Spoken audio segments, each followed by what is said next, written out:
Hello, everyone. Sorry about that. Give me 1 second to get it up and running, and then we'll get going here. Hello.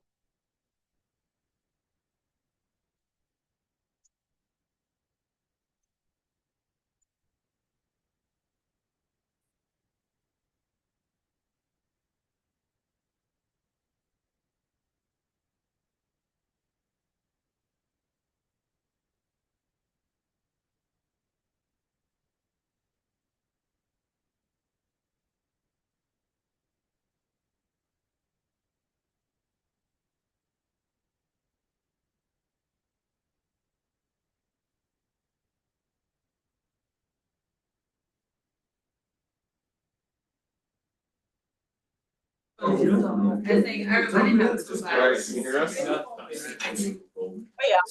Oh, sorry. One more time on your end, if you don't mind.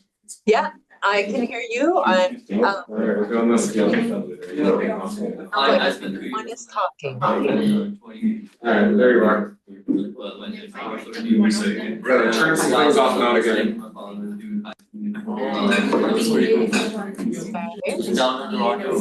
Talking.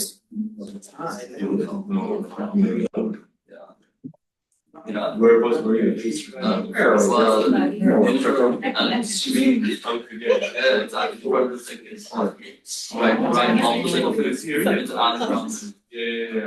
go. One of these days, the AV will work the same twice in a row, and we'll get this thing figured out.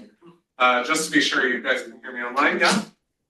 Yes, we can hear you just fine. Perfect, thank you. All right. Really quickly, can I get a volunteer? Sweet. How's things out for me? There's way more than a seat. There you go. Just one for everyone, please. For those of you online, what's being passed out is currently in your 1, 2, 3. in your lab for lab 1 point. What are we on now? 1.3. Thank you. So that's in there. It's in an attachment. You can print it out yourself. Perks of being in person. Sorry about that. All right. Let me get our lecture pulled up for today. Perfect.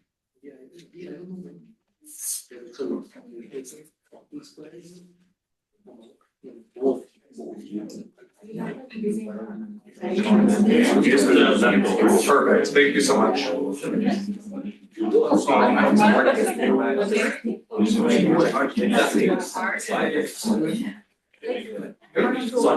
Yeah, go on. I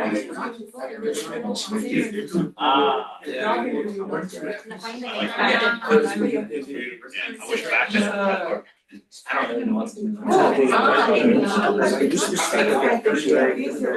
All right. We ready to get started? Cool. All right. Let's get into design principles. Everyone enjoyed their photography assignment a little bit? Okay. I would excuse me. I would imagine that form and space were probably some of the hardest ones to define, right? And the reason for that is that form and space also rely on design principles. Other ones do as well, but form and space are a particularly challenging one. So as we go through today's assignment, which is going to be a couple of little black and white pencil sketches, nothing too crazy, I want you guys to kind of think about how you might combine form, space, these design principles, as well as some of your other design elements in order to maybe complete some of these. Because what the assignment is designed to do is combine the design elements and the design principles together in a couple of different ways so that you can start thinking about how they work in harmony together. Okay? So on Tuesday, we closed out with design elements, so now we're going to jump in and start talking about design principles. If you remember from our first lecture, which I guess I should say the first lecture on design elements, so on Tuesday's lecture, those are the building blocks. The design elements are the building blocks that we use as designers, and design elements are really just the fundamentals that we can leverage to make our designs a little bit more appealing, right? So here with the design principles, we're going to start off with balance. This is a concept that most of us are probably just innately familiar with. Our cultural relationship with balance, sort of seeking work-life balance, balance of power, or simply needing to just stand upright and walk, has made us very keen to detect balance and even more keen to detect when the balance of something is off. Okay. We see balance and imbalance in things we see, things that we hear, that we touch, that we smell. We can feel when something's off. You know milk has gone bad because it stinks, right? It's not balanced, right? It doesn't have a balanced smell, right? You can look at it that way. We can sense sort of within our bodies when something feels a little bit off. It makes us feel a little tense, right? In design, balance acts as a catalyst for form by anchoring elements and activating the space that we're working in. Okay? So here, this is a great example of balance. And visual balance occurs when the weight of one or more things is more or less evenly distributed. Okay? So we can very easily see here, in more ways than one, that if we drew a line straight up and down the middle here, it's balanced on either side. We drew a line horizontally, not factoring in that word up there, it's balanced vertically as well, right? Even if we draw a line horizontally, it's balanced. Either way, right? So it is a perfectly balanced structure. Now, balance doesn't need to mean that it is perfectly balanced per se. You can also use size to work with balance, where larger objects sort of counteract smaller ones. Okay? And similarly, darker objects counteract lighter ones. Okay? So on and so forth. You can use balance in several different iterations. You can have horizontal symmetry. We looked at this, which occurs from left to right. You can have vertical symmetry that occurs from top to bottom. And then you can have perfect symmetry that occurs when both horizontal and vertical symmetry are at play. Okay. Any questions on that before I get a little deeper? Yeah. Based on the information, you can be quite objective. I'm sorry, one more time. I think with this example, it's fairly straightforward, but there was one where you showed with 3 different sizes. That one? Yeah. So just taking this in terms of like just the context of balance, right? Isn't it somewhat objective to say that it's balanced? Objective or subjective? Really quickly, Subjective. the question for online is, can't balance feel a little bit subjective? Yeah. If a building falls over, is that subjective? No. Okay, then balance isn't subjective, right? Visually, you can force balance, right? Like just like with a building, you can have a cantilever that doesn't look like it should be there, but that's something called asymmetrical balance, right? So we'll get in, you're getting a step ahead. Yeah, any other questions? Okay. Okay, so we talked about perfect symmetry. Symmetry isn't the only way that we can achieve visual balance. And I think that's probably what you were getting at there. Is symmetry subjective? And yes, symmetry can be a little bit subjective. You can have asymmetrical balance, and I think this is what you're getting at here, is that generally designs that leverage asymmetry are often more active and stimulating, right, than symmetrical designs would be. Asymmetrical balance is often achieved by placing contrasting elements, oftentimes contrasting in size or contrasting in color or contrasting in maybe texture. You can use several of those design elements to inform your principles here, but you can achieve asymmetrical balance by placing contrasting elements and counterpoints to each other, which creates compositions that allow the eye to sort of wander while still achieving that overall stability. And I like using the building as an example there because you can look at a building and very clearly see like, oh, that building's gonna fall. That might be a little bit of an extreme example, but if anyone have a pen? Thank you. If I put a pen on the table here and I lean it like that, what's gonna happen to it? It's gonna fall down. There's not really any good way for me to put that that's gonna make it stand up for an extended period of time. But if I lay it down, you know it's not going anywhere, right? We're using balance in a way along with physics to help us understand that, hey, something's gonna work or something won't, okay? I have a question. Yes. For this specific image, Mhm. how is it balancing? It's actually not. So for the people online, the question is, how does this image look balanced? This is asymmetrically balanced. So it's using asymmetry to balance the page, and actually it's using the golden ratio. So it feels balanced, but it's not. That goes to the subjective, right? Can I, The reason that it feels balanced is because you have this big shape up in the top right, but then instead of just leaving that there, if these weren't here, then it would feel like it's gonna fall over, right? Like you can imagine the page as if the page is the building. And wherever you put a shape, think of that shape as having weight. If you put weight just on that side, of course it's gonna fall over. But because we balanced it out here and a little bit here, it's a little bit more balanced. Might still have some asymmetry, but it's not gonna fall over. could you please Yes. turn the video on for the room because we are not seeing what you're doing in the classroom. We can hear you perfectly. So, and Okay. we can hear the questions, but we can't see what's going on.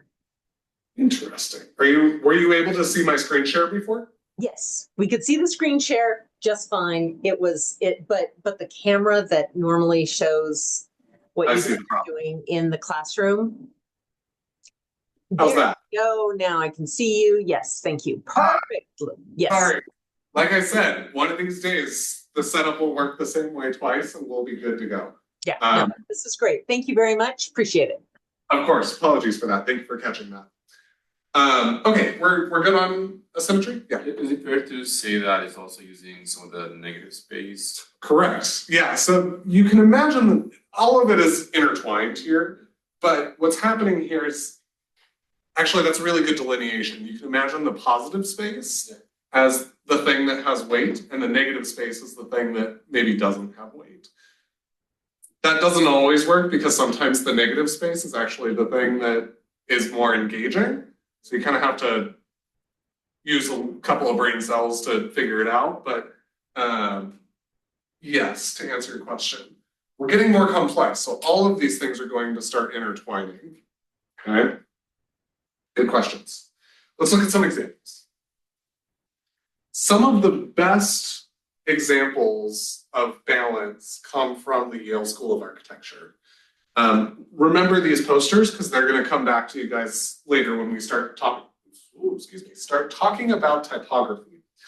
They are a series of black and white posters created primarily with typography that have, over the years, yielded some of the most compelling examples of visual balance. Okay? They don't need to be symmetrical balance. Here you actually have a little bit of an example of asymmetrical balance horizontally, but it's largely balanced vertically, right? Maybe a little heavier on the top than the bottom. Here's an example where some extreme scale and somewhat loose structure of the custom letters on the left perfectly balance some of the more strict and tightly packed columns on the right. Despite the fact that they're taking up like 3 times the space on the left, the negative space is actually at play here, right? Because here you have a lot more negative space, whereas on the right, it's much more densely packed. So it's balancing itself out because here it's a little looser, there it's a little tighter, but this is bigger and that's smaller. right? It's harmony within the system. But balance can also be yes. So you can treat like negative space as like a negative to the balance. Correct. Yeah. So again, it goes into like contrast, right? You have contrast in size, but then you also have contrast in the density. Okay. Balance can also be really, really delicate. Everyone's seen one of those, like, I don't know, they use them in law commercials all the time, but like one of those scales. You add one feather to one side and it's already off, right? So if you're ever looking at one of your pieces of design that you're creating or a website or whatever, and you're just like, it's not quite working, right? A really good spot to start is look at the balance. How can you make it more visually balanced? Or if you're designing a horror movie poster, maybe you want it to be in balance. Maybe you want someone to feel a little uneasy, a little on edge, right? That's just one example. But here, if the letter forms on the left were any thicker, this poster probably wouldn't achieve the balance that it's aiming for, right? On the other hand, the more extreme width of these letters, which takes some effort to decode, can anyone tell me what it says? Yeah. Yale arc, right? Y-A-L-E-A-R-C-H. So because of that scale of the letter forms and the density of the strokes, and the weight of those strokes, that creates some really strong black forms in there that can, once again, balance with some of the negative or blank space that's in there. Right here, we're kind of blurring the line between negative space and blank space a little bit. But if the smaller columns of type weren't present, I think we could all agree that the whole thing would fall apart. Right? Okay. Any questions on balance? Okay, very good. Let's talk about rhythm. And again, you have a couple, we're going to get into several different types of these things for the most part. There are different types of rhythm. Does anyone in here have a music background? No? No one plays an instrument? You do? Okay. Define rhythm for me in a musical context. What does rhythm do within the music, within the song? It basically the groove that you go with the entire song, or it's basically the notes that you play to get the people to kind of move along with the song to a certain degree. For example, I think examples would be the best idea. If you have, say, a heavy metal song, so the rhythm is easy to catch if you watch the people who are attending because they'll be headbanging. So the pace of which they headbang is basically the rhythm of the song. So yeah. Similarly, you have the snapping of fingers in jazz, similar with all the music. Yeah. So it's, in other words, like the tempo. Yeah. Right? I think rhythm also sort of establishes the mood of the music that you listen to, right? In some ways. But it's the same way for design, right? You know a sad song when you hear a sad song. The rhythm and the tempo is much slower. We You know, have yes. a drummer online here who says timing. Timing, yes. So, and actually that's a really great translation because in design, it's all about the timing in which your user goes through your design or the tempo in which the user goes through the design. If you're into classical music, you may be familiar with legato and staccato, right? Basically, is it choppy or is it smooth, right? We have similar tools within design, but I use music as an example because, again, I think we all know what a sad song sounds like. I think we all know what a happy song sounds like. And we can use those same cues within design in order to guide us. So, we're all familiar with rhythm from the world of sound. We established that. How underlying patterns change over time within the music, right? How sounds are amplified or diminished during audio mixing to create a rhythm that often feels like it's shifting or evolving over the course of the track. If you have a background in music, you may be familiar with legato and staccato, like I mentioned.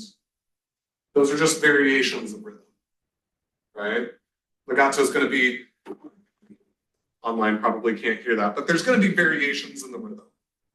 Whereas, hang on, legato, there we go, is going to be a little bit more swooping and very soft and very dancing in the flowers, right? As designers, as I said, we use very similar structures visually instead of audibly. Right? We repeat elements like circles, just like you would repeat a chorus 3 times, right? We can repeat lines. We can use grids as sort of a subliminal or structural or sometimes even overt. You can even show the grid sometimes within your design to reveal some of the rhythm. But sometimes we may not use them within the same method, right? Just like in a song, you may take the drum beat, I'll use drums as an example, and maybe in the second chorus, you change it up a little bit just to keep things interesting, right? We can do the same thing by changing the shape or the color somewhere in a design, or maybe even just changing the size a little bit to interrupt the rhythm, right?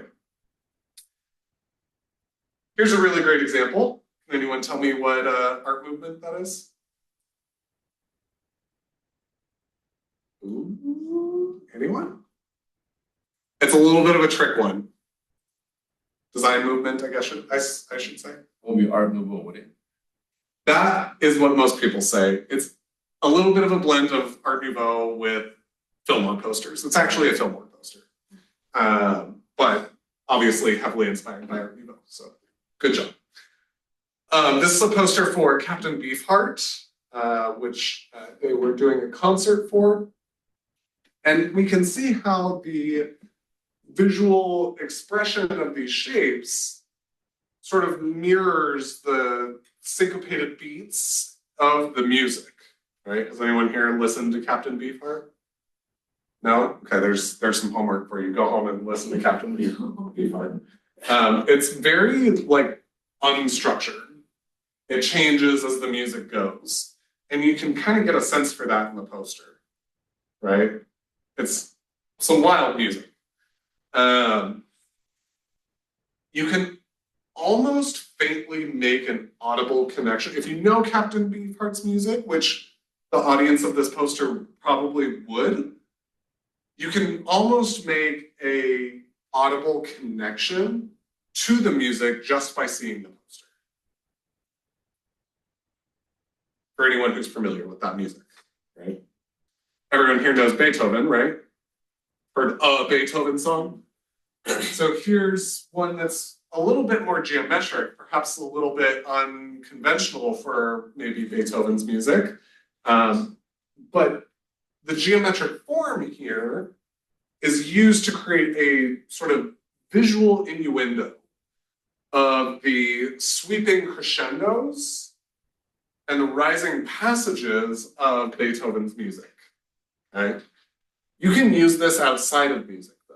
I'm just using music as sort of a metaphor to communicate that to you guys. But you can achieve that rhythm all through just the geometric forms and the way that you lay out typography and the way the composition is on the page. You can look at this and almost imagine like a ballerina swirling to Beethoven's music, right? Now, aside from creating rhythm based on music and sound, rhythm can also be observed in the world around us, which, such as, we can look at these shipping containers or these tulip fields, and you can sort of get a sense for the rhythm, right? Everything here is very neat and orderly. These are both very neat and orderly, but there's still a little bit of change within them, right? Some good examples of rhythm. Here, we can perceive things like change of pace through rhythm, just based on the positioning of the vehicles and the complexity of the interchange around. Right? You can probably look at, sorry for the people online, hang on, let me find one. You can probably look at this car here, or maybe even this one, and you can probably imagine them slowing down to make that turn as they're sort of changing lanes. You're imagining the rhythm of them being in the car, right? I think this is a really great example of rhythm used within graphic design. I want to take a minute for you guys to look at that. As designers, we can sort of use these observations of rhythm as a template for designing content across the page or across a website, whatever it is that we're designing. Sometimes across multiple pages, as this designer's done. If you mindfully place focal points that carry the viewer's eye through the piece or through the design and maintain an element of surprise and variation, I think that's really key to maintaining good rhythm, right?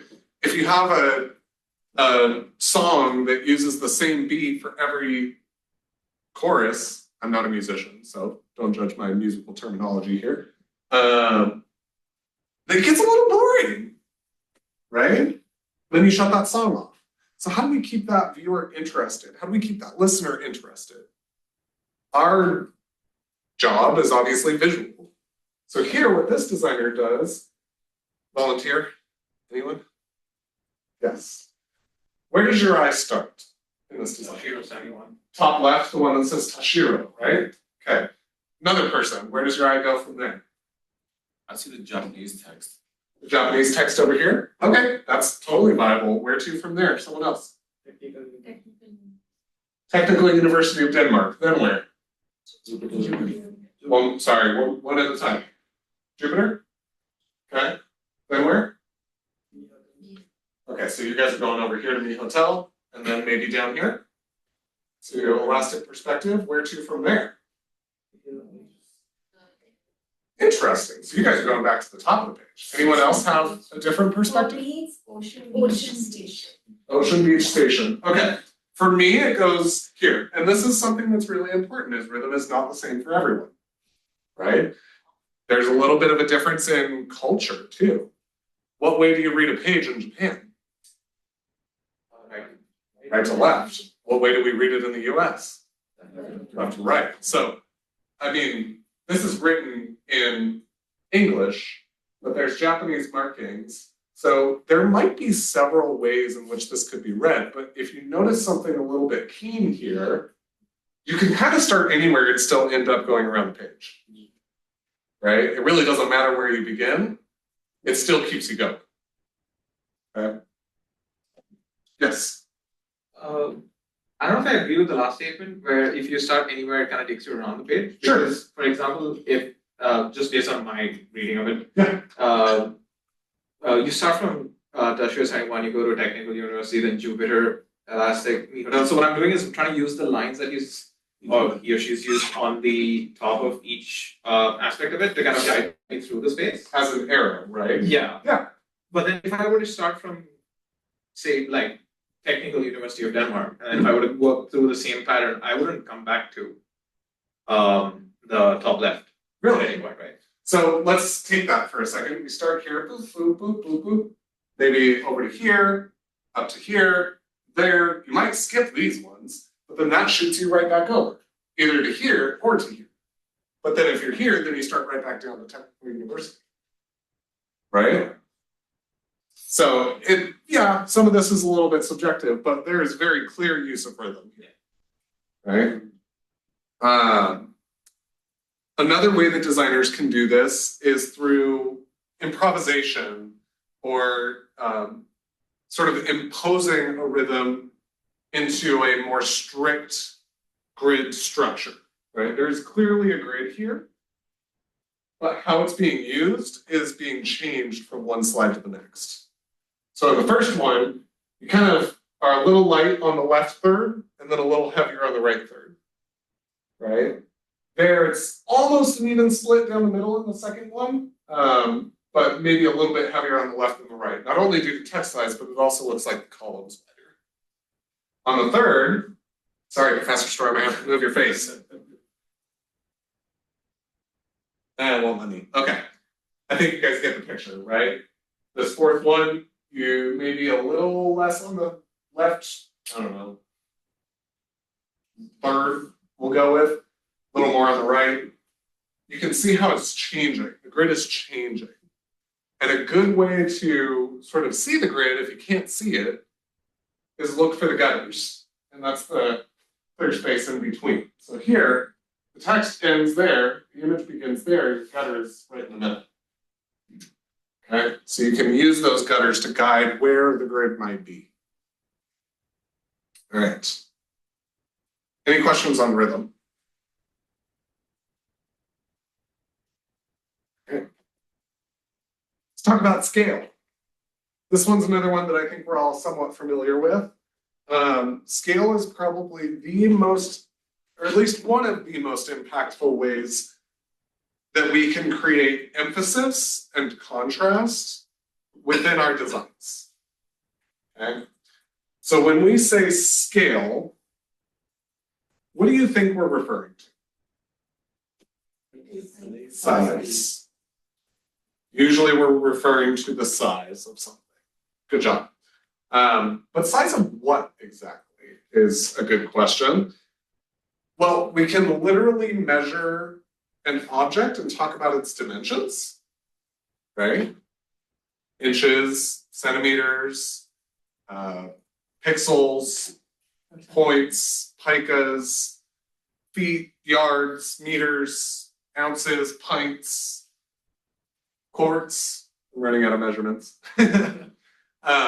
Pick your measuring stick, I think is okay, and translate those dimensions of whatever it is that you're trying to communicate, right? Be that the dimensions of the substrate, right? Piece of paper. Everyone probably knows what size this is. Yep, it's a US letter, about 8.5 by 11. Okay.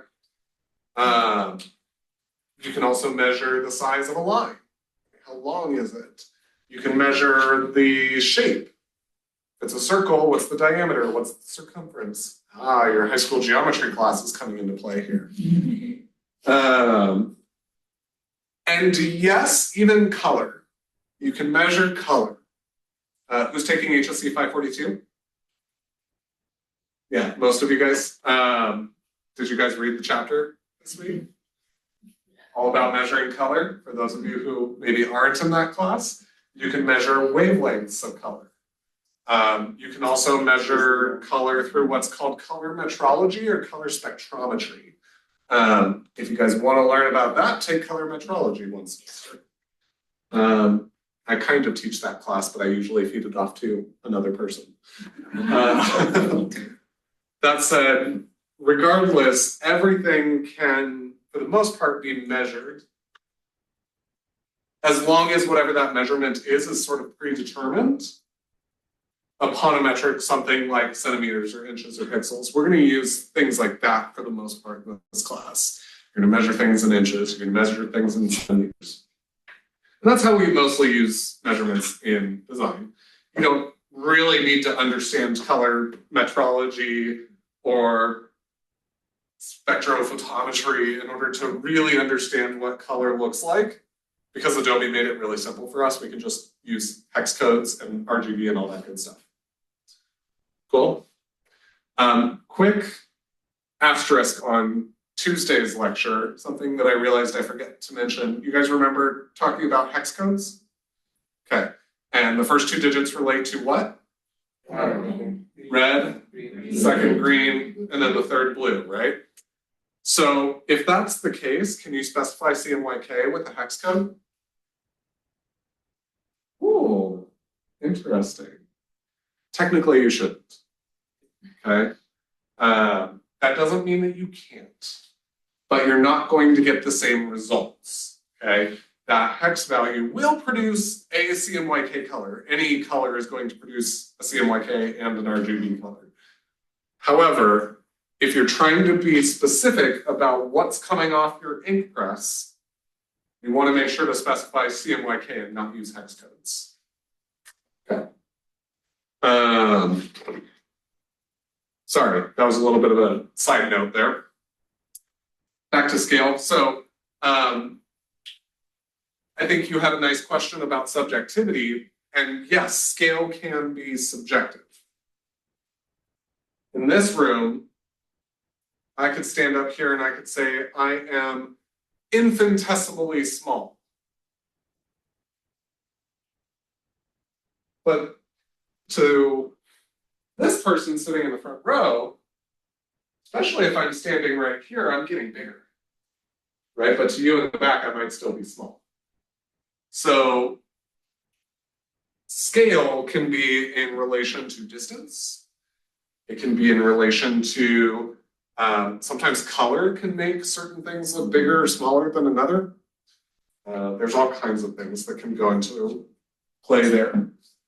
So scale is subjective based on distance, we mentioned that, or trying to think of another way to display this. I don't think it'll work for the online people, so I won't do it. All that to say that scale is relative, right? Elements can appear larger or smaller, depending on the size, the placement, and as I already mentioned, the color of the elements, both of that item and the things around it, can sort of change the way that scale looks. When elements are all the same size, the design can sort of begin to feel a little bit flat, right? It's just boring, it's 3 dots, it's uninteresting, right? But when we introduce a new size to the design, suddenly the design can begin to feel a little bit tense, right? I'm pretty sure that little bubble on the far right is just going to get gobbled up by that big bubble, right? The shapes have this feeling of depth now and even a little bit of movement. It almost looks like it's maybe loading or something like that. But there's no motion actually happening here. You can imply that motion. Something that gets a little bit more important when you start to do things like illustration is that small shapes tend to recede. They tend to look like they're further away, and large shapes tend to look like they're closer, right? Because obviously you're working in a 2D space, so how do you give that design some amount of depth?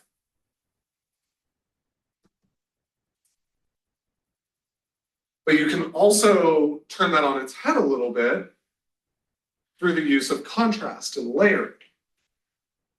Here, because the smaller shape is in white, it appears to be in front of the larger black shape, which looks like it's receding, even though the black shape is larger, right? We said that larger shapes look like they're forward, smaller shapes look like they're backwards. Here it's inverted just because of the contrast. Okay. So going back to color for a second, the same principle applies with color as well.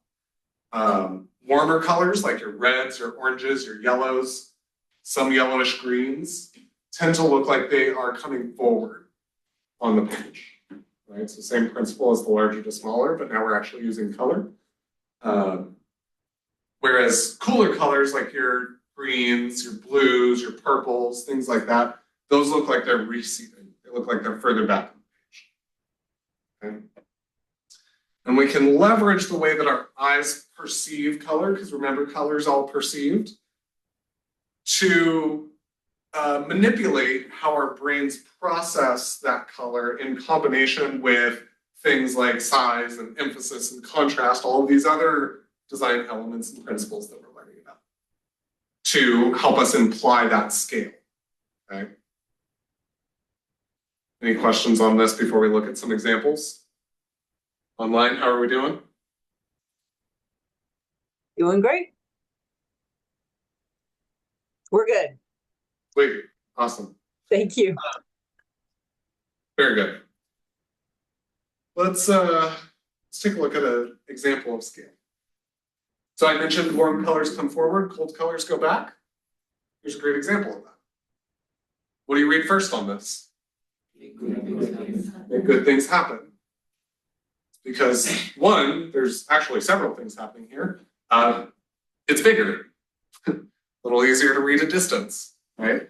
But also the warm color is helping it come forward, even though there's what's called an overprint. You guys might know it as transparency that's happening where you can see the background colors coming through to the foreground, right? The design leverages the scale of the text to emphasize what you ought to read first, right? Because if you remember, what is design? It's communication, right? So often, I'm going to use your guys' Slack messages as an example. I want you guys to continue slacking, please. But every once in a while, I get this really long paragraph of, Professor, I don't know what's going on. And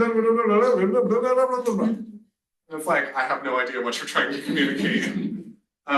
Whereas if you break it up and say, I'm concerned about this, this is what I was thinking, is this acceptable? I can read that. I can understand it. I can break it apart. Whereas one large text, all I'm seeing is a big block of text, and I'm like, I'll answer that later. Right? So communication is also about efficiency. And I would argue this poster has a lot to say, but it's also very efficient. Right? So some of the visual elements that are happening here are the type, right? The typography. By the way, the book in HSE called it typology, and I wanted to throw the book out. It's big, so we have size that we're working with here. And it's actually so big, it's actually running off the page, right? And it draws our focus, creating really, really, really strong emphasis through scale and color contrast almost alone. Okay? Let's look at another example.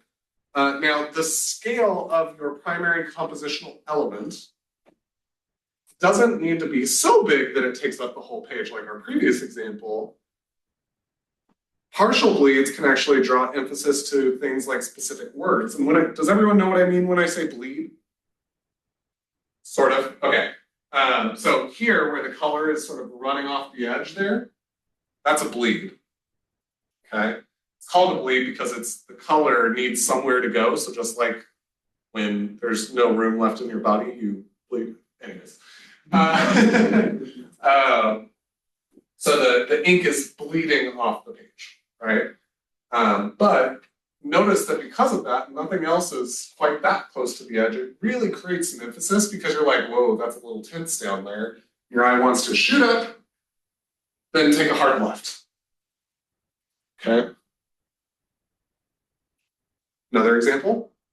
I would argue this is a really bad open house poster, but it's a really nice piece of design.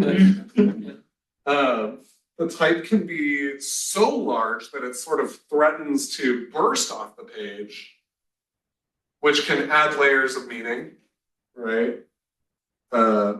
Here, I think it's literally creating an open O. It's so big, it's open. Oh, funny, visual metaphor. But it does communicate a visual concept really well. So like I said, bad example of an open house poster, good example of design. Just wrong context. All right, any questions on scale really quick before we move on? Okay. Framing. The way that we frame our work, and I don't mean like a literal picture frame, but the way that we structure our idea can also create emphasis and contrast. Now, in politics or in law, framing refers to explaining an issue in terms that will influence how people interpret it, right? When you go to court, your lawyer is going to frame your case in a way that hopefully helps the jury understand the state of mind or the position that you were in when whatever crime occurred, right? In politics, whoever is going for their position in the government is going to hear the question and reframe the question in a way that puts them in a more positive light, right? However, in design, frames are not always literal, or often we use them to influence or provide guidance on how we, the designer, want our audience to interpret the thing that we are designing. Okay? You can design something that is absolutely beautiful, but if no one understands it or no one knows how to read it, it is unsuccessful. Okay? For example, a picture's caption, think about Instagram, right? Caption at the bottom is a frame of mind, not a literal border or a frame, it is a frame of mind that guides its interpretation, the interpretation of whatever it is that you posted. Okay? A billboard is framed by a landscape or the sky or the city behind it, right? So if you put a billboard up for rural internet in the middle of downtown Phoenix, probably doesn't make a whole lot of sense. It's out of context, it's out of frame, right? So oftentimes frames can be the conditions for how we should understand an image or object. In print design, the page is just as much of a frame, or you might think of that as like a holding device, as actual frames that we use to like crop images, like in this example. Okay? The images are literally held within a frame. But then the page itself is also a frame. So it's giving us an idea that, like, one, I would argue the first thing that we see is a horn, right? So then we also see the man blowing on the horn. We can probably interpret that this is jazz without even reading anything. So we framed up what's happening. BYU School of Music presents Synthesis, featuring guest artists. Can't read who those are, but I bet you that if you Google those, they're probably jazz artists. So we're speaking a language without actually saying it. That all has to do with framing, how you frame it up.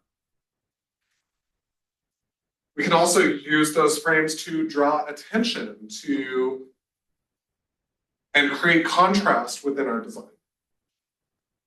So here they're using these little important bits of paper color behind the shape to highlight this poster's probably about chairs. Probably. Typography itself could be a frame.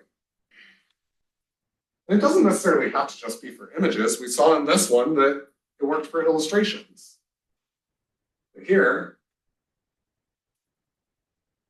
we're using colons and periods and various punctuations and apostrophe. This one's a little bit of a stretch, but we can probably guess that it has something to do with literature. I think this one takes a little bit more work on the audience's role to maybe look up a little bit and see, oh yes, I was right.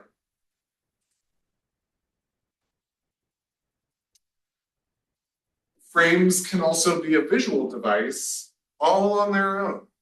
This one actually has several frames going on. Here, the margins of the page. So this edges on the left, on the right, top and bottom, those are all margins, are serving as a frame. The orange block of color around the right and lower edges, those are serving as a frame. You have an outline of a frame here on some of these Japanese characters. I would even argue that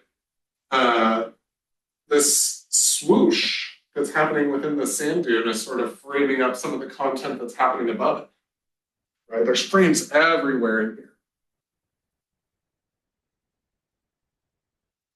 Framing can also be conceptual. Sometimes you don't need a literal frame. Maybe it's unclear if the typography is framing the blurry image of a chicken or vice versa. Okay. Sort of conceptual. But it sort of leaves us to wonder which one came first. Chicken or the typography? Maybe the chicken or the egg, right? Any questions on framing? That one's a little bit more conceptual. We're good? Everyone awake? Who's tired? Same. All right, let's talk about layers. We've already touched on layering a little bit. We saw it in some of the examples that we've already looked at, but it's important to go a little bit deeper because the way that elements overlap can really dramatically alter the emphasis within our designs. Okay. Before the 1990s, designers created what were called mechanical files. I still actually use that term in all of my illustration files, so showing my age a little bit there, but it usually consisted of very precisely aligned layers of paper or acetate or whatever materials that you use. Sometimes it was like peel and stick typography, sometimes it was linotype, repeatograph drawings. There's a lot in there, but they would be layered, literally. The designer would, or sometimes they were called paste-up artists, now we call them production designers usually, would sort of adhere each element to the page one at a time to produce the final design. Those layers might include types, blocks of color, images, each on an individual and separate layer. Okay? And they would place any element that touches any other element onto its own surface. Okay? Does this have any correlation to software that anyone can think of? Photoshop, Illustrator, Figma, they all use layers, right? Except now that process happens digitally instead of by hand, right? So that is true for every single tool within any software that you guys are ultimately going to use. The dodge and burn tool in Photoshop literally came from using almost like projectors. They're called enlargers, where it would project the image onto a light-sensitive piece of paper, and you would have to go in and dodge the light, literally meaning to move the light, or you would have to do what's called burning the light, where you block everything else and let the light kind of burn a hole into the paper. So that's where you kind of get these terminologies from. And I think it's really interesting. If you're ever curious what a new tool or a feature within Adobe or Figma or whatever tool it is that you're using, you're trying to figure out what that thing does, try to find the analog version of it, and you'll be like, oh, I get it now. Quite interesting. The same principles though, sorry, that was a little bit of a sidetrack. The same principles of that layering technique are at work in the digital layers that we all use today. Okay, sort of just mobilized in some new powerful ways. This is what's called a rhizo or a risograph print, which are some of the most obvious examples of layering. You can actually see the layering happening. This is actually very similar to that first poster that I showed you that had a lot of typography and then the red type over the top. Similar process happening here. Risographs work by printing single colors, one at a time, onto a sheet using stencils and single color ink drums. So when you're working with a large printer, each printer has individual drums, is what it's called, of ink. Now, I'm not talking about your inkjet printer at home, okay? I'm talking about large industrial printers. These drums are the size of a house, okay? I'm over dramatizing a little bit. But as the paper goes through each drum, it picks up one color at a time. You can have up to, I think the largest press I've worked on was 14 drums.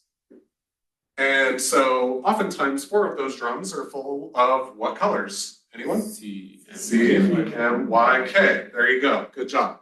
Any guesses what those other drums might be for?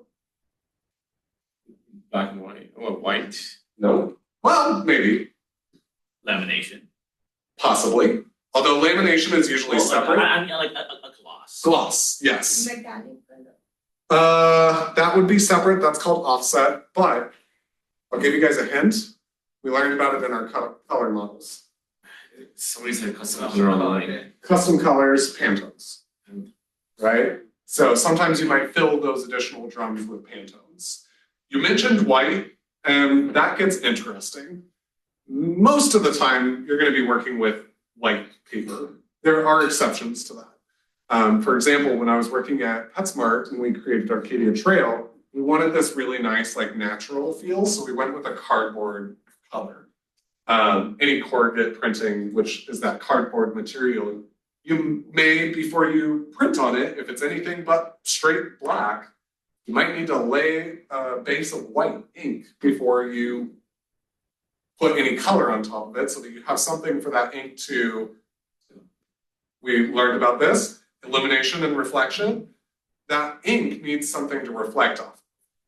So that white ink that goes on there, it gives it something to reflect. That gets really complex. I don't expect you guys to know that. But anyways, risographs, you can really see the layers here. Here you lay down green and magenta. What color do you get when you mix green and magenta? Blue. Here you lay down magenta and yellow. What color do you get? Red. They're literally mixing the colors as they lay on top of each other. So those are called risographs.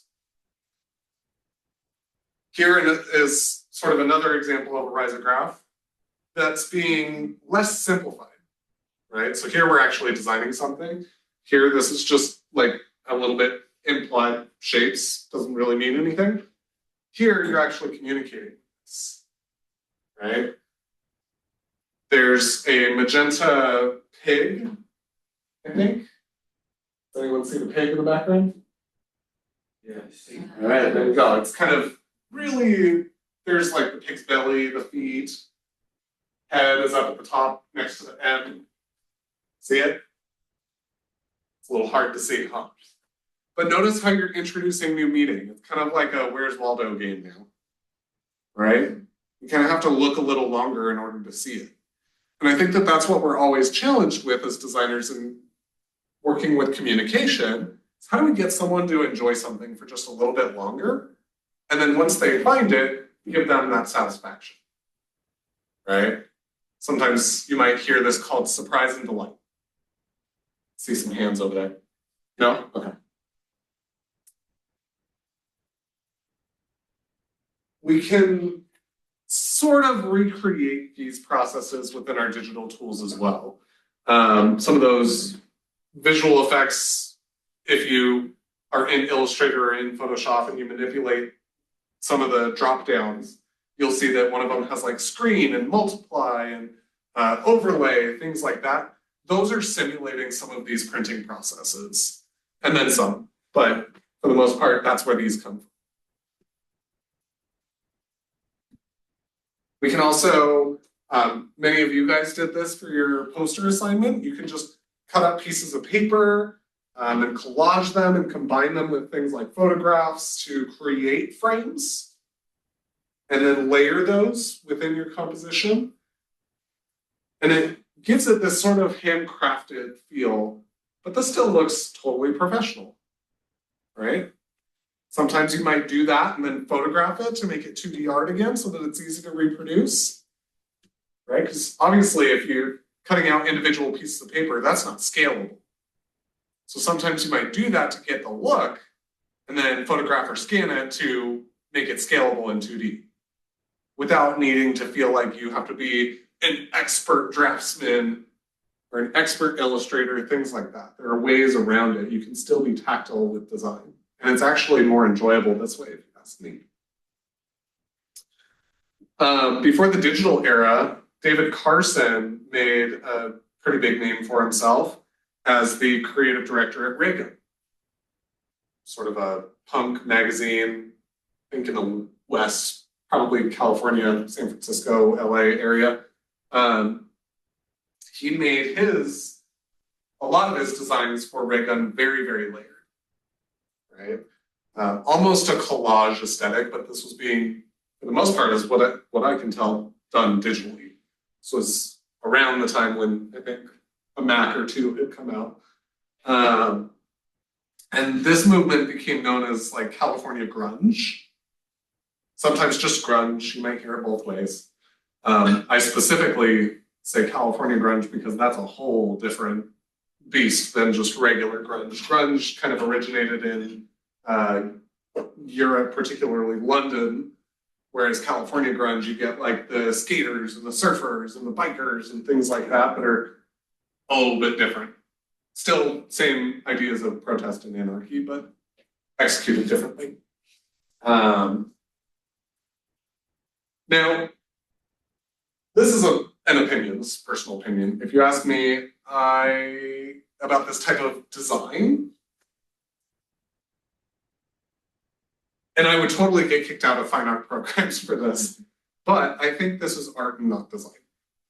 I really struggle with it. There are some great elements of design within here, but the communication piece kind of gets lost. But where it is succeeding is in the interest. So you said this is art, not design? In my opinion. Okay. Yeah, in my opinion. There are professors here. Frankly, Professor Storm might disagree with me on that one. But the way that I look at this is not designed to be read per se. It is designed for you to look at. And I think that's a piece of delineation within art for me, is if it's just designed to be looked at, it's art. If it's designed to be used and functional and read and communicative, that's design. That's a personal opinion, and I'm sticking to it. I can see why you would feel that way. Yeah. I mean, do these use design elements? Do these use design principles? Are they cool and do people love them? Absolutely. But I can't read that. I think the person who created them is just expressing their Well, style. I think it's also important to understand the problem statement here, which is that no one wanted, prior to David Carson, no one wanted to buy Reagan. After David Carson, everyone couldn't stop buying Reagan. So did he succeed? Absolutely. I just have some feelings about it. That's all. Well, this gets into what some of the folks talked about in our Slack channel about what is graphic design. And a lot of them talked about it communicating. And I would say that for me, that is a huge delineation between art and design, is that design needs to be a really clear communicator. Art can communicate things through feelings, but design needs to be much more clear in what it's communicating. I would 100% agree with that. And since we have you, thoughts on David Carson's style, ask design? Well, I'm a Bowie fan, so I'm drawn to the bottom right. That's Sure. it. Same. I don't blame you. We lost a good guy then. Yeah, I mean, some of these do feel more designy than others, but I don't know. Yeah. No, I like the Bowie one. That's where I am. Yeah, we're in the same boat. But I would argue, like, can you eventually figure these out? Yes. Right? I mean, but you really got to spend some time with it. And are you going to understand 100% of it? Probably not. And I think that that's where it starts to fall apart for me. It's like, yeah, there are some great examples in here. Can I read this? Absolutely. Can I pronounce it? Probably not. But I think that's what's interesting. Anyways, we're dwelling. But my point being that I feel like a lot of times you can just assign meaning to a lot of things, which just like layers it on over and over again, and then that could then be taken in by the designer also being like, yeah, this is also kind of what I meant. Maybe not initially what they had thought, but then they understand that. But does your audience this gets into semiotics, but does your audience inherently understand what your implied or implicit meaning was behind whatever it is that you assigned? That's the hard part as a designer. If you're doing this kind of stuff, maybe you're not trying to be clear about that. And that's what's hard about it, right? I have a very different aesthetic. You can look through my stuff and you can probably pretty quickly understand it. That's not what this is going for. Is it designed? Yes. Is it understood? Maybe not. And I think that that's where communication comes into play. In order to communicate effectively, you should be understood, right? But that's effectively. We all have different languages. We all have different cultures. Things are going to get lost in translation all the time. Something to think about. All right, let's move on to transparency. Transparency brings yet another layer of emphasis and contrast to the table. You may also hear transparency referred to as opacity, or even perhaps more rarely, you might hear atmosphere. Right? Transparency is the appropriate word. Opacity is what you're going to see in most softwares. Okay. Now, really quickly, if someone wants to reduce the saturation of a color, do not do that with opacity. I will find you, and we will not have a great conversation. Opacity and saturation don't do the same thing. You want to reduce the saturation, reduce the saturation. If you want it to get a little more see-through, reduce the opacity. Okay? Very different things. Drive me up a wall. Sorry. Yes. If you were to work with the opacity with a white background, wouldn't that just do the same thing though? No.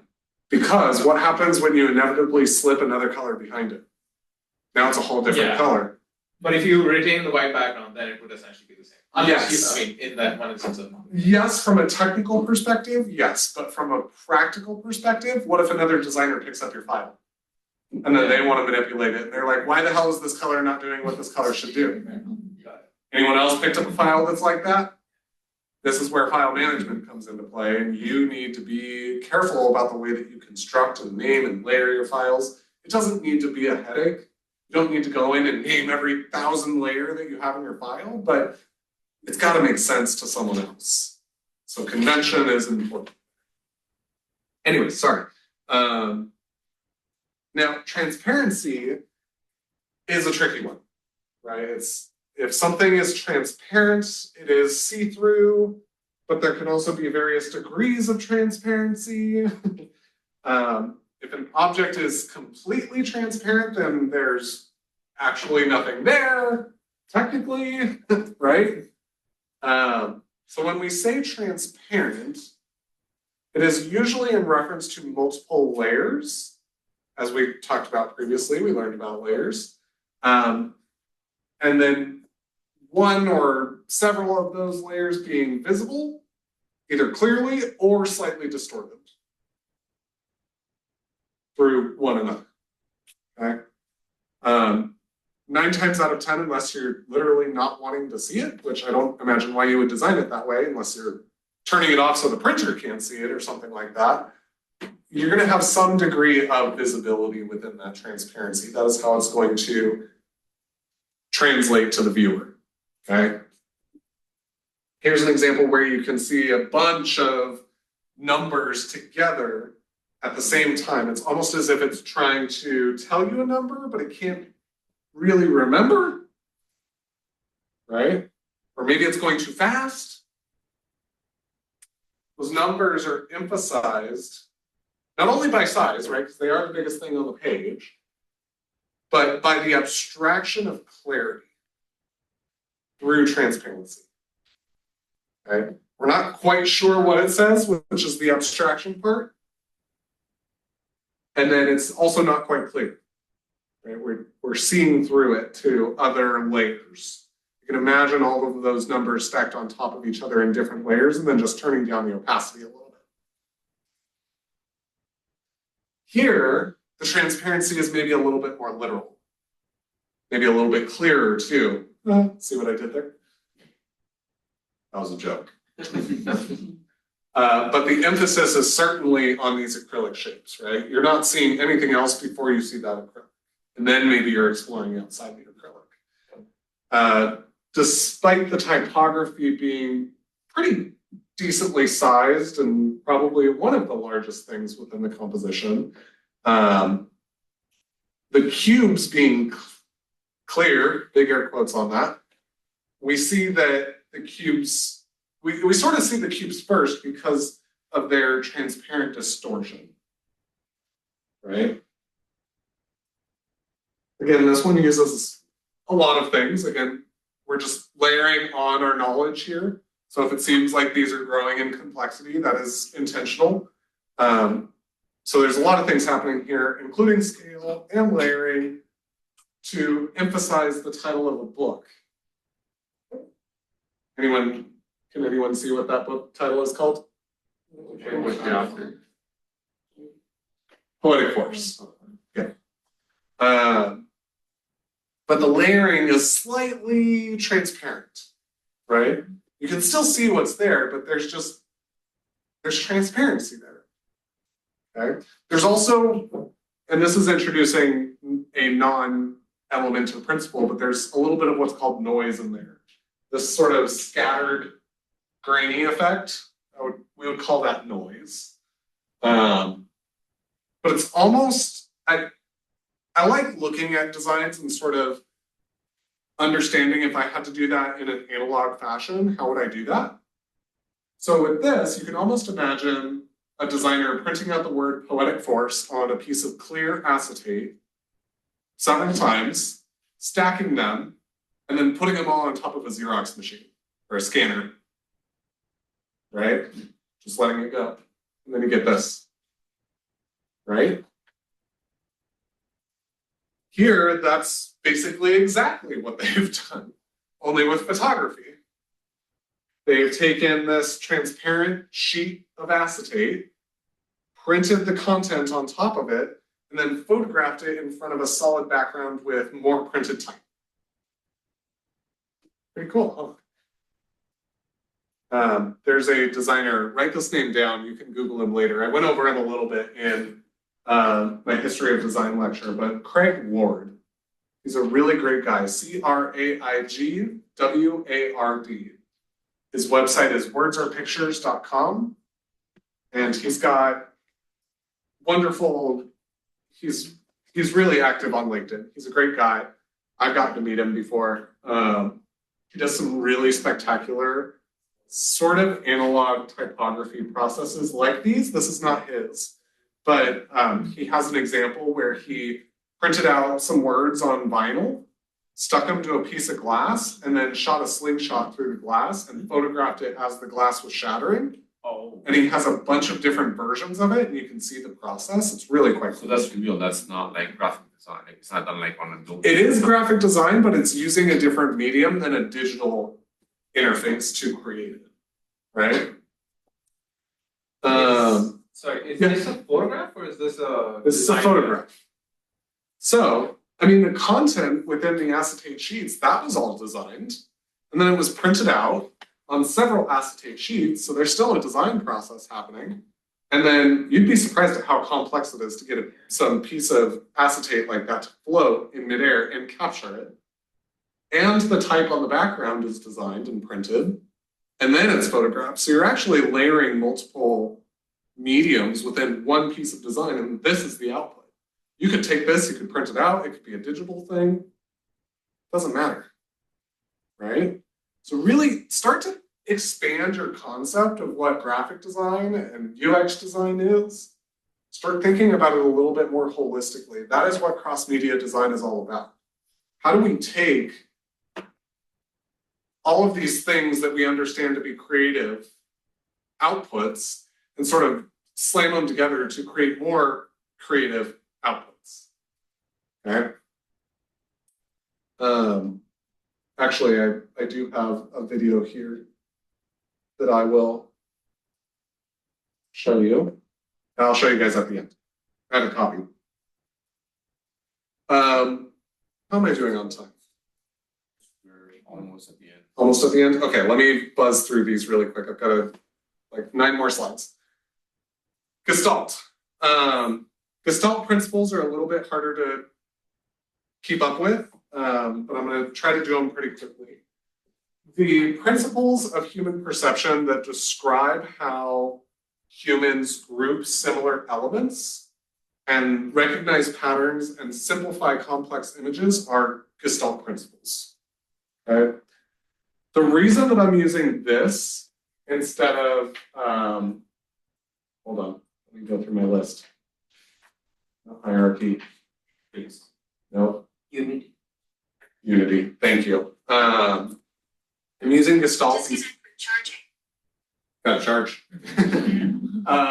The reason that I'm using Gestalt instead of Unity is because there's a lot more principles in here that I think are useful than just Unity as a whole, because Unity can mean a lot of things. So we're going to start with, and I also want to be clear that Gestalt is taught in several different ways, okay?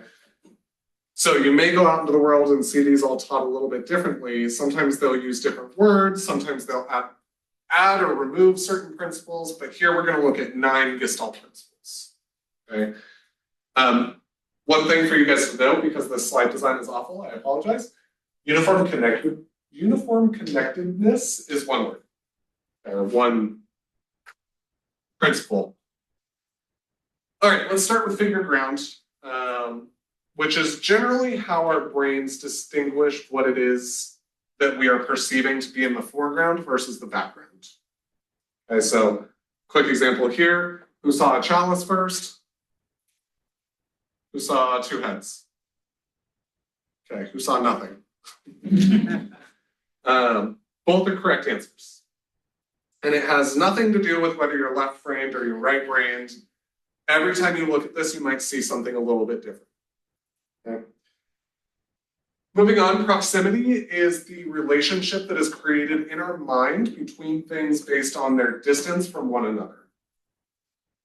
So in this example, we see a 4x4 grouping on the left and a 2x4 grouping on the right. They feel like individual groupings, right? Because of the spacing, the distance, the proximity, that's all happening between 2 distinct segments, despite the fact that those 2 segments are both comprised of the exact same elements, right? Those circles. Similarity is how we mentally group similar elements regardless of proximity. Okay, so here I would imagine that most of you guys are probably grouping these based on color, right? You can also have size similarity, you can have texture similarity, you can have contrast similarity. Pick an element, you can probably create similarity around that. Okay. Our eyes naturally want to follow the simplest path, right? Regardless of how the shape is drawn. This is known as continuity, okay? So in this example, who's following a straight line from left to right, gray to orange? Anyone? A couple of people, okay? Anyone following the curved orange line down to the bottom of the curved gray line? Lots of you. Anyone going orange to orange? A couple of you. Any gray to grays? What I can tell you that none of you are doing are going orange to gray, like that. That's not continuous, right? Now, our brains are pretty powerful. They have the capacity to generate missing visual information, right? And as designers, we are able to leverage and manipulate that into what we call closure, to imply that a space is filled when it's really not, okay? I think all of you guys can connect the dots here, that this is a circle, and that is a square, right? The shape probably isn't going to make a hard 45-degree angle right there, or suddenly become straight right here. Our brains can sort of imaginatively close those shapes. Simplicity is how our minds perceive and interpret complex or ambiguous information or images in their simplest possible forms, right? Pretty sure most of us can conclude that this is 3 distinct shapes, much like it's shown over on the right. Yeah.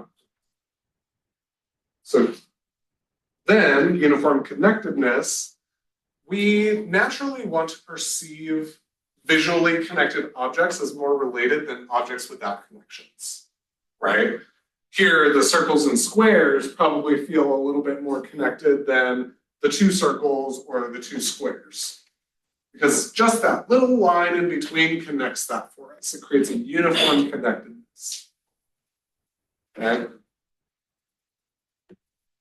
Parallelism is how we perceive objects to be parallel to each other as being more related than objects that are not. Okay? So for example, I would imagine you guys are grouping this as this is one group, this is one group, and this is one group. You're not looking at this whole thing. Right?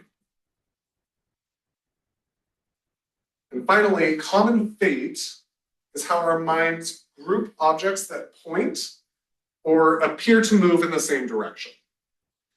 Here, the dots look like they are moving away from each other, tying them to what is called a common fate. They all look like they're going to end up in the same spot, right? Or at least going in the same direction. Cool? I am now immensely over time. I apologize, but thank you for hanging out with me. This guy here, this is your assignment for the weekend, I guess I should say. The instructions are in Canvas. Fill in each box. Pencil only, please. And then when you're done, take pictures or scan it, upload it to Canvas, and we'll grade it like that. Okay? So is this due on? I don't know. It's in Canvas, but it should be due on. Thank you. I also printed out way too many. Online, you guys are good? Yes, we are all good. Awesome. Thank you so much. Thank you. A wonderful weekend. You do the same. Will do. Bye.